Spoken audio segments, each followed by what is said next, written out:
Good afternoon. My name is Dorian Peterson. I'm President of American College of Healthcare Sciences, and I'm here today with Stephanie Austin, our outstanding graduate for 2015, our DEAC outstanding graduate. Stephanie, thank you so much for joining us today. I know you've come a long way. I want to share with everyone that Stephanie graduated with a diploma in holistic health practice in 2009 with a 3.97 GPA, and since then she's done a number of outstanding things, and she's become our outstanding graduate with the Distance Education Accrediting Commission. And we are here today in Chicago at the 89th annual conference.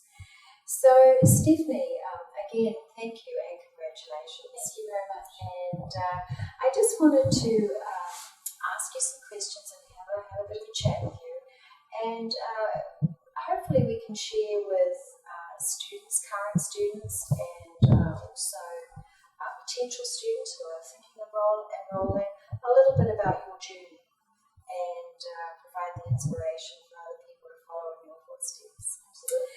So what do you feel is your greatest accomplishment since graduation?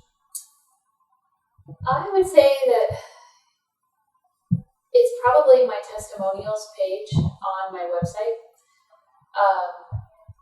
because no matter, I have an online program that has international clientele, and every time I get a new country enrolled in it, I feel like that's an accomplishment. Like, oh look, someone from Albania, that's very exciting. But it's if they don't participate enough that they yield the results, or if they don't express their, which they usually do, but they articulate it so well on the testimonials page. I would say it's that. It's the way that people are helping themselves to get better. I think that they know how to passionately express their story the best. So, and it's all self-written, so I would say that was it. How people see their changes. Well, I have to share with you, I did go to your testimonials page on your website because even though I'm not part of the committee that chooses the awards, I was very honoured to, of course, review all the applicants, and I was very impressed with what you're doing. Thank you. Because truly to empower each and every individual to find their own path to wellness is, I believe, true success. Mm-hmm. Because the key is we are all individuals. We're as different on the inside as we are on the outside. Mm-hmm. Yeah. So good for you. Good for you. I think you've clearly hit an important aspect there. So what sparked your interest in holistic nutrition? It wasn't even predominantly nutrition for me, actually. It was, I would say my first focus was homeopathy. Oh, interesting. Yeah, I was actually diagnosed with a very uncommon autoimmune disease, and when I sought the allopathic avenue for diagnoses, I realized that's not the pursuit I want for my health and for my treatment. So I started researching homeopathy and realizing I really would love to know more about that.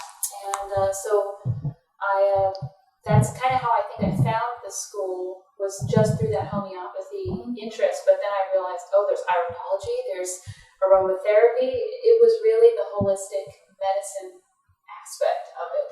And really only through my studies did I realize how much nutrition played a role as food as medicine. And I use that very much now, but I wouldn't say it was my initial head turning. It was the homeopathy. Interesting. So really you are a true holistic health practitioner, that you use a number of different modalities. Yeah, that's wonderful to have all those tools in your toolbox. I agree, and homeopathy is very powerful. Yeah. So tell me why you chose ACHS for your accredited holistic health training. Well, having gone to a naturopath when I first was diagnosed, I was very impressed with the information that he knew. And I talked to him a little bit about schooling and about titling, and I thought that the ND would be very important. So I started researching all the different avenues of education and realized that it's more of what they're going to teach you in the amount of time they can teach you so that you can make a difference and live the lifestyle. And then I started realizing, wow, this place is accredited, this place is affordable, I can do it in my pajamas. That's very important to me. So I absolutely chose it because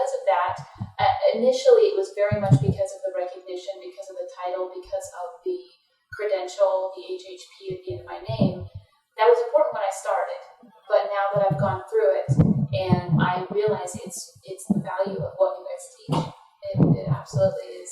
Just looking through the curriculum itself, such a breadth of information. Oh, that's terrific.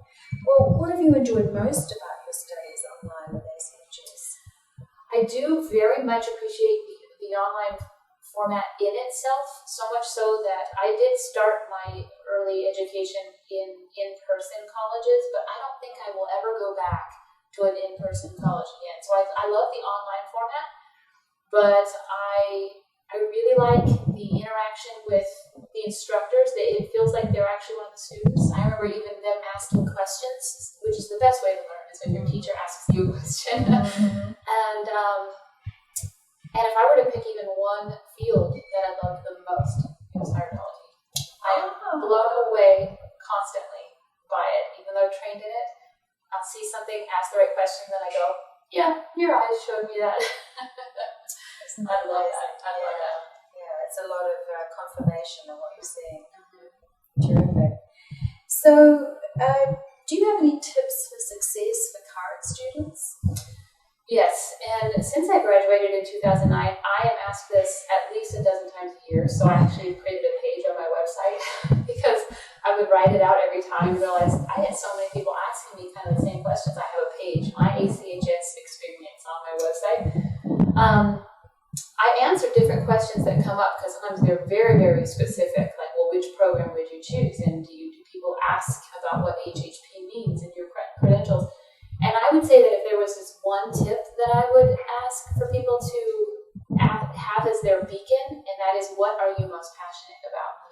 Do not focus on, can I turn what I'm learning into a business? Don't worry about that at the time of your education. I really think that that's the way we're trained to think. That's our programming, but it's not going to generate you in your right path. So ask yourself, are you passionate about it? And then go for it. And I think everything else will just align properly. The business, how to turn it into a money-making and helpful related thing, because a lot of us do have a hiccup with making money healing. But it is how we exchange, it is how we move forward, and do whatever you are passionate about. And if it's iridology and you don't even know what it means, do that. I think that's great advice, because definitely passion is going to take you very far in life. To be really doing something that you truly believe in. It's not work. That's what commitment is all about. That's great advice. Thank you for sharing that. And what advice would you give to a student who is just starting out with even thinking about going to school to study holistic health? I would ask themselves what they would do if diagnosed with an ailment. How would they pursue wellness? Because I really do feel like a lot of us initially say, I want to do what's the best, I want to do what's healthiest, but we often don't make changes until we've hit rock bottom. And I would love to see people make changes before hitting rock bottom. I really do believe that it's a great catalyst, though. I got diagnosed with an autoimmune disease, and then I said, it looks like I should make some lifestyle change.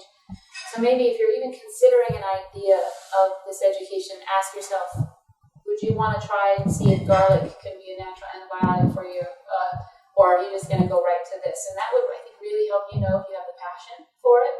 I think it's where we're all headed. So I would ask that question, I think, of myself if I were in their shoes. I think that's a great question, because a lot of it really does depend on changes you would need to make in your life. Yeah, I agree. A wellness path is not necessarily the easiest path. No, it's very involved. You're co-creating that. Yeah, right. And so now I have kind of an off-the-wall question for you. If you were stranded on an island, you could only plant one thing to grow, what would that one thing be? It was really hard for me to pick a one thing. I picked three, which I thought was great in the spectrum. You can tell us three. Okay. It would be either avocado, pau d'arco, or chia. And really, if it came down to one, because I can finally make a decision, it would be chia. Yeah. Can you tell us why you choose chia?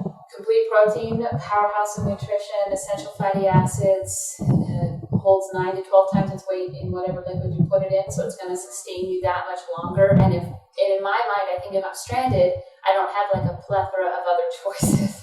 So I'd rather have that mind strength food and do my teaspoon a day and live a long time on chia. It's certainly pretty phenomenal stuff. I love to see the way it swells up in water. You know. I know. Yeah. It's phenomenal. Yeah. I enjoy it too. Well, Stephanie, thank you so much. That was, I'm sure, just valuable information for a lot of our graduates or soon-to-be graduates, and also for, people who are thinking about enrolling in ACHS. It's a big commitment. It's a big commitment to time and of course, finances. But it's a huge reward, and I think you exemplify that. And again, I just want to say congratulations.